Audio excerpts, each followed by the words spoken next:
So when Steve, I was talking to him about giving this talk, I kind of had this fear that most people in the audience would probably know more about triathlon than I do, because I still feel like I'm always learning new stuff about it, and I'm always asking questions.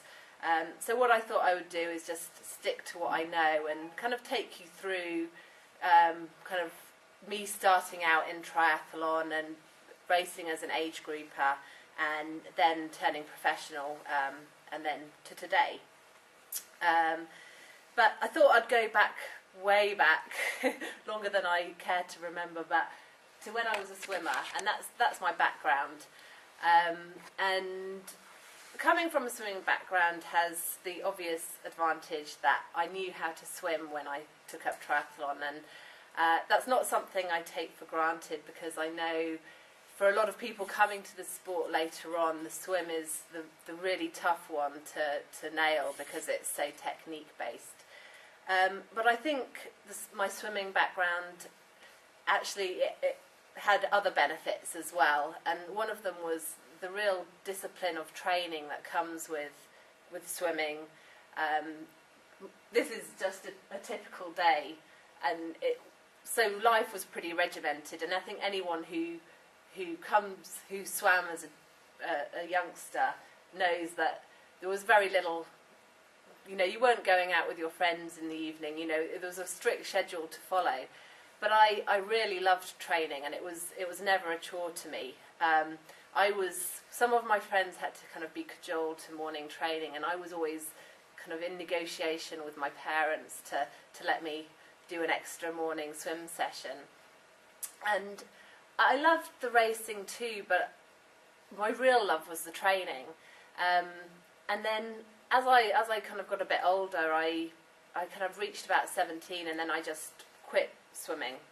And the reason I quit it, most people assume it was because I found boys in the pub and nightclubs, but I think the real reason was that I was approaching competitions and with a kind of almost a dread, and I would be stood on the blocks thinking, oh, what if I don't do the time I want to do? Well, what if so-and-so beats me? And I wasn't making the connection between all the hard training I'd done, which should mean that I would have a good race, and I just felt fear, and I thought, well, what's the point in doing this? And I just kind of turned my back on the sport.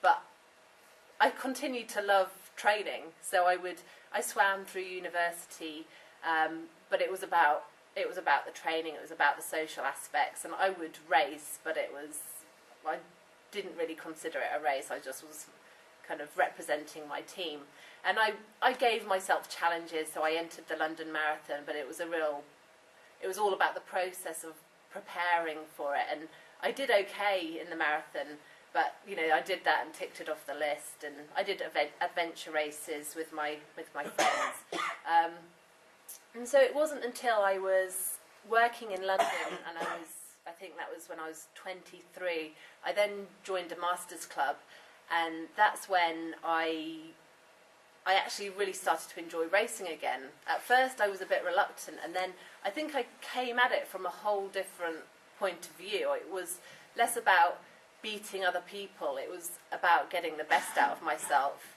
and that meant I could enjoy competition again. So I was stood on the block, and rather than feeling that dread, which I felt when I was 17, I was actually thinking, I'm really looking forward to the next minute or 2 minutes, and I was actually looking forward to the pain I would feel. 1 or 2 minutes is now, it's lengthened to 9 to 10 hours, but the principle's the same. I still am on the start line, and I'm just kind of relishing the thought of doing everything I can to have the best race possible. And it's really important to me when I took up triathlon that I kept that in mind, because I didn't want to kind of fall out of love with the sport like I had done with swimming. So that's just my approach when I did turn to triathlon eventually.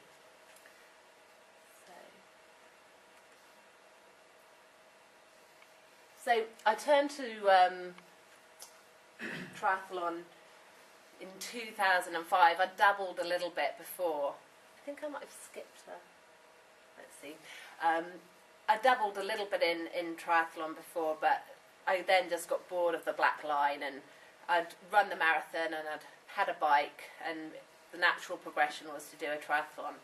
But rather than think, oh, I'll do a sprint distance and then I'll do an Olympic distance, I'd kind of been reading in 220, and I'd heard that there was going to be a new half Ironman World Championship. So I thought, yep, I'm going to do a half Ironman and I'm going to qualify for the World Championships. So I had high aspirations, which weren't really matched by my preparation for this race in Longleat. I think it was in September 2005.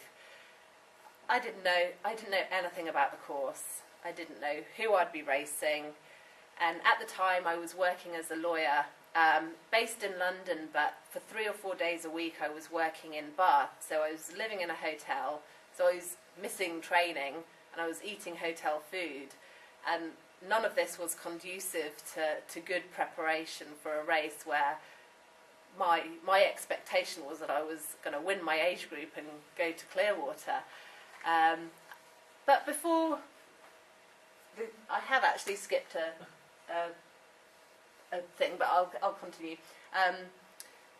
So I turned up to Longleat thinking, I did one half Ironman in preparation, and I thought, that wasn't that hard. But surprise, surprise, I found myself halfway around the Longleat bike route. I was pretty cold, I'd run out of food, and my legs were completely shot to pieces, and I was just like looking at every hedgerow thinking I could quite happily just get off my bike and go to sleep underneath one of those. But it was a big loop course, and I had to get back to T2 somehow, and I thought, well, get back to T2 and then, you can find your friends and explain to them that, today wasn't your day. And obviously I got to T2 and quitting wasn't quite in my mentality, so instead I put on my trainers and I started running, and I couldn't believe it when I started actually catching up all these people that had come flying past me on the bike. And more by luck than design, I ended up winning my age group and bagging that spot to Clearwater. But I did learn a few lessons from that experience. Number one was that there's nothing like preparation. Number two was I probably needed to train a bit more. Number three, I could probably train a bit smarter. And number four, I probably needed a coach if I was going to take this sport any further. So I pretty much took the rest of 2005 pretty easy. I went back to swimming and I did the Masters Championships. And then January the 1st, 2006 arrived, and I put some action points into place. So the kind of big steps in kind of me kind of turning from lawyer into triathlete was first of all I joined the Serpentine Triathlon Club, and this meant that without fail every Sunday I would take myself off for a long ride, which had been a big gap in my preparation for Longleat. And I just decided that if I wanted to be a fast biker, I had to bike with the fast people. So I was pretty annoying, and I just would put myself in the fast group and then spend the next 3 to 4 hours just looking at this wheel in front of me and just doing everything I could not to lose it. And I would just get back to my flat after those rides, and I'd just kind of crawl onto the sofa and not be able to move for the rest of the day. But gradually, it got a bit easier, and hopefully I got a bit less annoying to the boys in that group. The other thing I did was I bought a big triathlon training book, and I was reading through it, and I was like, I need to periodize my training, and I need to have a schedule. And then I tried to self-coach myself, and it took me about 5 months to realise I was pretty rubbish at that. So then I started researching triathlon coaches, and I think this was a real turning point. By now it was June 2006, and Clearwater, the World 70.3 Championships, were in November, and I started working with Richard Jones, and he was my coach for the next probably 2.5 years, maybe 3 years. and he just completely changed my approach. And this is when I took up a daily routine that looked something like this, which is actually pretty similar to my routine as a 15-year-old. I just probably didn't get quite enough sleep. And Richard, he introduced me, I'd have a bog standard week and I'd be getting my bread and butter sessions in. He also was like, you need to do some races before you go to Clearwater. You can't just turn up there and that be your only race of the year. So we kind of got a structured training program in. And then I think just having a coach, it kind of meant I had someone to talk to and someone to pull me back when I was probably at risk of overtraining. Because the cycle I had in the first 5 months of those years was that I would 5 months of 2006 was I would absolutely drill myself and then have to spend 3 days in bed because I was ill, because I was just tired.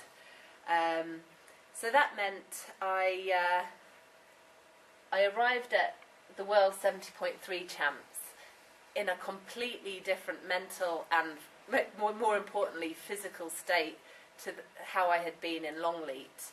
I'd had 5 months of really structured training, so not only did that mean I was much fitter and much stronger, but mentally I had that confidence of those 5 months training behind me. I'd had a structured summer of racing, so I'd done a few half Ironmans and done some Olympic distances, which prepared me for the course in Clearwater. Rich introduced me to this novel idea of actually researching the course that you're going to race, so I knew what to expect when I arrived in Clearwater. And having a coach meant I was better able to deal with adversities that came my way in the build-up to Clearwater. I actually came down with a virus about 3 weeks out from Clearwater, and I think had I been self-coaching, I would have probably just thought, right, that's it, that's my race over. But just having someone on the phone to call up, he was like, don't be ridiculous, you've got 5 months training under your belt, the next 3 weeks are all about tapering and resting, you've done the hard work, you can still have a good race. And that, believing that is half the battle. And so I felt ready to race, and it worked out, and I had a good race. My parents actually came to watch me on that. It was the first time they'd seen me do a triathlon, and I can remember running past on the last loop, and my dad was saying, "Yes, you're winning your age group. You're winning your age group." And I was like, "Oh, that's great." 1 mile to go, I passed the girl who was winning the age group, so I'm pretty glad I didn't take my foot off the pedal.